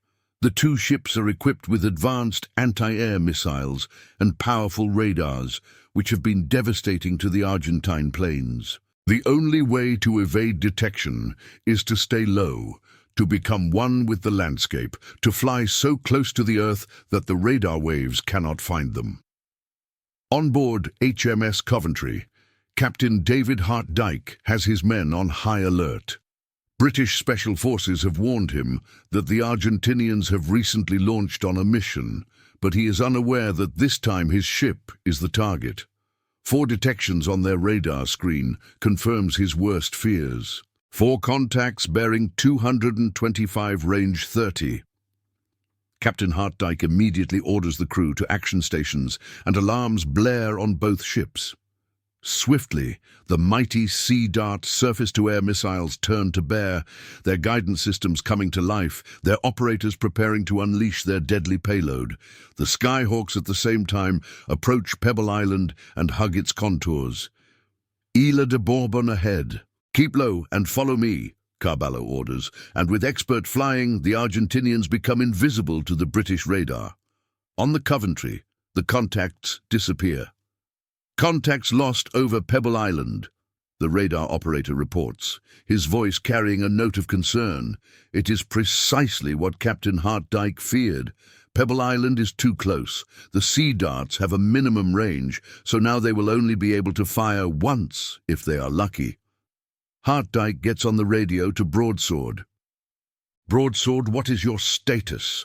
HMS Broadsword is equipped with shorter-range Seawolf missiles, better suited for a close-range fight. On the Skyhawks, Carballo brings his men as close to the ships as he can under cover of the land. His planes have no radar and no warning systems, but at 10 nautical miles distance they can see the British ships. Starting the attack, Carballo announces, his voice carrying the determination of a man who knows he is about to make history. Good luck, Captain, his wingman responds, and he and his wingman, Lieutenant Carlos Rinca, make the charge and accelerate to maximum speed while skimming the waves. Aboard Coventry, the 2 Skyhawks immediately light up their radar. 2 hostiles bearing 192 low level, the radar operator shouts, his voice carrying the urgency of the moment. To add to the confusion, a British Harrier jump jet reports in. It is in the firing zone. Captain, friendly aircraft 20 miles out, someone announces. A British plane and enemies in the same airspace. Should he fire? In a split-second decision, Hartdyke chooses the missiles. Turn the Harrier away, shoot missiles, he orders, but the operators still cannot get a lock. The Argentinians are flying extremely low, mere feet from the sea. Carballo's canopy is covered in sea salt as he soars through the spray, so low that the radars struggle to track them. Aboard the Coventry, the men's hearts race as they see the enemy getting ever closer. The Sea Dart missiles are failing to lock. Captain Hartdyke feels the dread of a wrong decision, praying for Broadsword's Seawolf missiles to do the job. Aboard Broadsword, the men can see the targets. The Skyhawks are flying so close that the Seawolf's radar detects them as a single aircraft. They lock the target as the Argentinians barrel down toward them. But then, the single contact splits into two, and the two sets of coordinates crash the missile guidance system. "The missiles are not responding," someone shouts. "Restart them," comes the urgent command, but there is no time. Lookouts aboard Coventry see the Skyhawks with the naked eye and shout with alarm. In a last-ditch effort, HMS Coventry's deck guns turn to bear and open fire, soon joined by the roar of personal machine guns and rifles, sailors firing from all across the deck. Callwell sees the splashes of the shells striking the sea and the traces of the British bullets drawing closer, refining their aim. The enemy ship is right there. He can taste victory, but the shells are getting closer. He can feel it. They are not going to make it. "Change to the other one," he orders to swap targets, setting his sights on Broadsword. The two planes pull to the side and away from Coventry's guns, roaring by her deck as they line up their pass. The two Skyhawks pull the triggers, and their 1,000-pound bombs are released. They fall down into the sea and splash onto the ocean surface. It redirects them upwards as they bounce, skipping like stones across the water. Broadsword's sailors see the two massive bombs bounce twice as they head down toward them. One bomb hits the sea and sinks short of the Broadsword, but the other does not. It punches straight into the side of Broadsword. It is deflected upwards, and it bursts out of the deck. It flies on, tumbling as it falls into the sea without exploding. Callwell is dismayed, but they are not done yet. Coming in behind them is the second flight. First Lieutenant Mariano Angel Velasco and Ensign Jorge Nelson Barrionuevo. They are equipped with less powerful but more reliable 250-kilogram bombs. Aboard the British ship, they now see all four contacts on the radar, and Captain Hartdyke orders an immediate turn to starboard to allow the missiles to fire at all contacts. Coventry's missile operators get a lock on Velasco, and the Sea Darts turn directly toward them. "Shoot!" Hartdyke orders, and there is a bright flash on Coventry's deck. The missile rockets out in a plume of smoke. Just as it does, Velasco and his wingman fly lower and lower over the water. They disappear from the British radar and the missile goes straight. The sailors are aghast as the missile loses track and flies away. Velasco sees the missile fly off 500 meters to his right, but his eyes are locked on HMS Coventry as he fast approaches. Broadsword, meanwhile, is restarting the missile systems as the Skyhawks fly in toward them. Sailors nervously stare at blank screens as they are on a race between the Skyhawk and the rebooting computers. "Come on," someone mutters, willing the systems to come back online. The screens come to life and the sailors get to work. The Skyhawks are detected and appear on the Seawolf radar. The launchers turn and the target is locked. But then, on their screens, they see HMS Coventry sail directly in front of the launcher. "God damn it, the Coventry is in the way," someone shouts in frustration. In their rush to cover all targets, they have blocked the only missiles that could actually fire. The Broadsword's captain tries to maneuver to get a clear shot, but it is just too late. In the Skyhawks, Velasco and Barrionuevo are approaching their target. On the Coventry, Captain Hartdyke orders all turrets to fire at will. Cannons and machine guns join in, firing with everything they have got at the incoming planes. The main 4.5-inch gun is sending its shells toward the sea. The men realize the sights are misaligned. But that is not the only malfunction. At the same time, the 20mm anti-air gun jams. The men desperately try to fix it as the Argentine planes close. In a desperate attempt, sailors all across the ship open fire with their rifles. The sea churns and splashes as everything the British have is directed toward the advancing Skyhawks, but it is all too late. "Brace, brace, brace!" echoes over the intercom, and commanding officers order everyone to hit the deck. Men jump for cover and hold on, waiting for the inevitable. Velasco sees the enemy ship fill his view and pulls the trigger. His A4's 20mm cannons are unleashed, spraying a volley of lead across the ship's deck and superstructure. He holds the trigger down as long as he can. Then he releases his payload. The bombs fall away, arcing lazily across the air before slamming into HMS Coventry with force. They punch through the hull, the impact echoing through the ship as two almost hollow thunks, but there is no explosion. The second A4 roars overhead without dropping its bombs, the payload failing to release. Seconds drag on. The men start to get back up, looking around with fear and confusion. A voice comes through the intercom reporting damage, but they never get to finish their sentence. The bombs detonate. Two huge explosions rock HMS Coventry. In the air, the Argentine pilots are elated to see smoke pouring from the Coventry. "They have done it! Woo-ha-ha-ha!" Caballo shouts, his voice carrying the exultation of a man who has accomplished the impossible. "Boom, dude!" his wingman responds. "Goal!" another pilot shouts, using the language of football to describe their military victory. "Long live the nation!" someone else cries out, and the Argentine pilots turn their aircraft toward home, their mission accomplished. One explosion right under the bridge breaks a massive hole in the side of the ship and destroys the computer room. The fire moves up through corridors and blasts through the operations room where all the operators and Captain Hartdyke were working. The second one explodes in the forward engine room, starting a massive fire and taking out electrical and propulsion power from the ship. Captain Hartdyke comes back to his senses. He is surrounded by smoke and destruction. Screams fill the air. He tries to see who is making them, but they appear to come from everywhere and nowhere at the same time. He staggers to his feet and realizes the ship is listing. He attempts to use his intercom, but it is completely dead. It is no use. He needs to get out. Captain Hartdyke slowly works his way through the smoke and corridors as he listens to the ship groaning and cracking underneath him. He manages somehow to find an exit and emerges into the cool air of the South Atlantic. Now on deck, he is filled with concern for his men, but instead of chaos, he is met by an extremely professional evacuation. His team of sailors practice this and are now springing into action. Men rescue their fellow sailors from the smoke-filled cabins and provide medical attention on deck as others prepare the survival rafts and help more sailors put on their survival gear.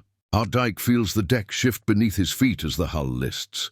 He is dazed and wounded, and amidst the chaos, he has to sit down on the rapidly listing hull while others abandon the ship. All but Captain Hartdyke. After all the men have gone, Hartdyke is alone on the upturned hull of the Coventry. He casts one last look around the smoking ship. He has done his duty, and finally, as the last man aboard, he enters the last survival raft and drifts away from his command.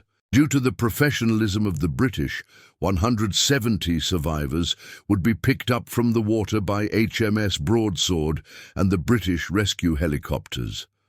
But tragically, 19 lost their lives in the battle. All of the Argentine pilots make it back to base and land successfully. They had done it, but their victory did not turn the tide of the war. The Gulf of Sidra. Final confrontation. It is August 18th, 1981. Off the coast of Libya, two MiG-25s from the Libyan Air Force race out to sea. An American carrier group has just entered their national waters and launched dozens of fighter jets into the sky. War, it seems, has dawned upon these waters. The Libyan pilot steels himself, laser-focused on the battle ahead, when he sees something out of the corner of his eye. He turns his head in shock. To his left is an American F-14 Tomcat flying alongside him. He stares at the enemy pilot in complete disbelief as he gives him back a mocking wave, and to add further insult, the man on the back seat takes a picture. The Libyan pilot finds himself completely outclassed. He knows the Americans operate in pairs. The second jet must be already behind him with his missiles at the ready.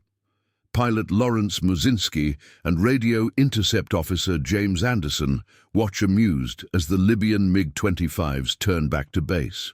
They joke and laugh, joined by their commander Henry Kleeman and his REO David Venlet as they return back to the Nimitz. In reality, the American forces have no intention of war or bloodshed, even if they know they are flirting with the possibility. The Libyan government had declared the Gulf of Sidra to be part of their territory, while the United States and many others considered it to be international waters. Because of this disagreement, the US has decided to sail through the disputed territory, challenging the Libyan claim. The first day had gone swimmingly for the Americans, with their fighters turning away 70 Libyan aircraft without a single shot being fired. Kleeman particularly enjoyed interacting with the Libyan pilots, later describing the day as all fun and games. Little did he know that things would become much more serious. Kleeman and Musinski are back in the sky very early in the morning the following day. Call sign, Fast Eagle 102 and 107 respectively, they have been patrolling for over an hour when an unidentified contact headed straight toward them appears on their screens.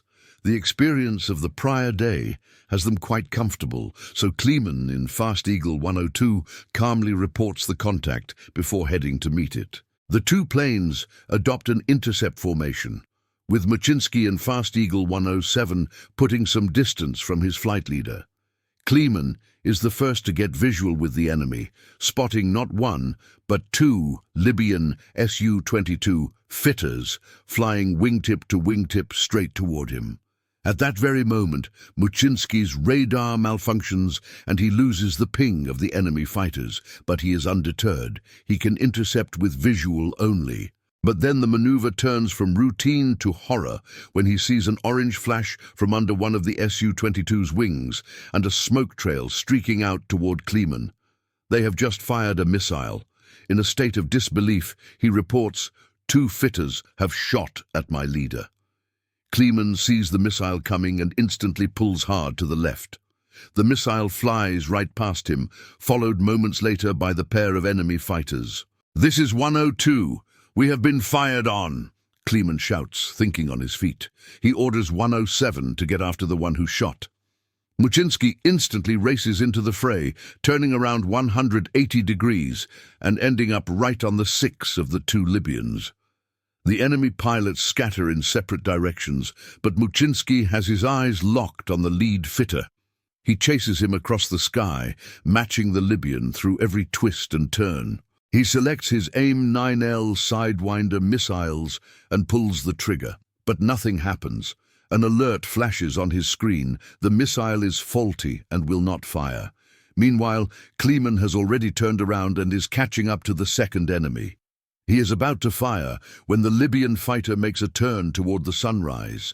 Kleeman realizes in a split second that the heat-seeking Sidewinder could lock onto the heat of the sun, so he patiently waits for the enemy fighter to change direction. It is 10 long seconds until the Libyan pilot finally makes a turn, and his fate is sealed. The missile lights up and rockets off from under 102's wing. He can see the smoke trail as it tracks to perfection and slams straight into the engine of the Su-22, shredding its tail and starting a fire. The burning wreckage falls from the sky and the pilot ejects. On board Musinski's Tomcat, the radar intercept officer spots Kleeman's target falling in the distance and shouts, "Someone has been hit! Someone has been shot!" Musinski turns his head to see the column of black smoke falling into the sea below. Worry fills him for a second as he cannot tell who it is, but to his immediate relief, he hears the voice of Kleeman over the radio reporting his victory. "Affirmative. I shot one of them down." With the Su-22 still ahead, and with the gravity of their actions heavy in his mind, Musinski asks on the radio, "Want me to shoot my guy down?" "That is a firm, shoot him! Shoot him down!" Kleeman responds. Musinski does not need to be told twice. He's chasing the Libyan through a right-hand turn when he pulls the trigger. His second and last sidewinder rockets away but goes dead straight, exiting stage left from Mujinski's field of view. Frustrated, but without time to think, he switches to guns and resolves to shoot the fitter out of the sky. But before he can even try, the missile zips past his field of view and it chases down the Libyan jet and detonates into its fuselage. Fire and shrapnel fill the sky ahead, and Mujinski yanks back on the stick.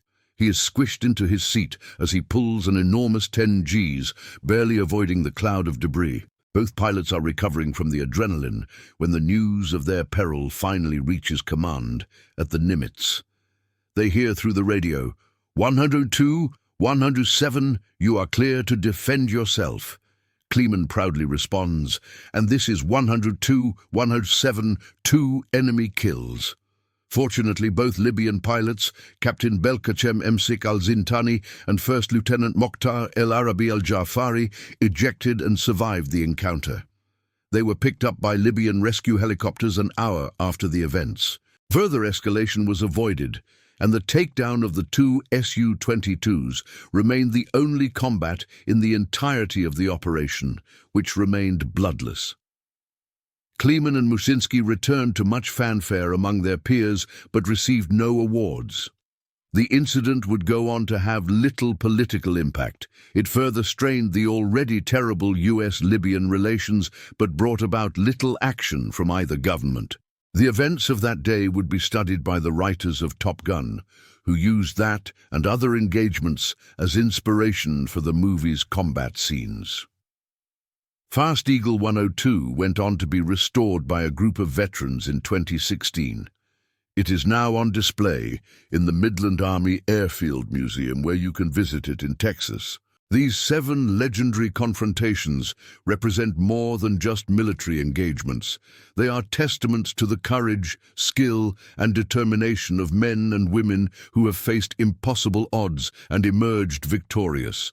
From the skies above Belgrade to the deserts of Iraq, from the waters of the South Atlantic to the Gulf of Sidra, these stories remind us that heroism is not confined to the pages of history books or the screens of Hollywood films.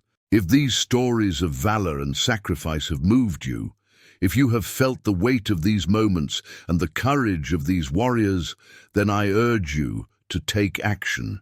Share this video with others who need to hear these tales of heroism. Leave a comment below and tell us which of these 7 confrontations resonated most deeply with you.